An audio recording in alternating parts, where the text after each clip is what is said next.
Welcome to this course. I want to welcome you all to this data analytics course.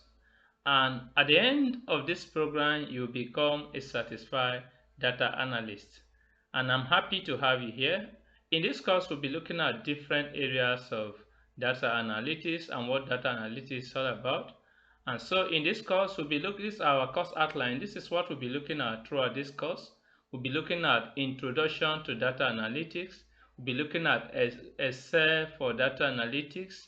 We'll be looking at data visualization and dashboard with Excel and Cognos.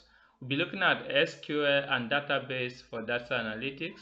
We'll also be looking at data analysis with Python. We'll be looking at generative AI for data analytics.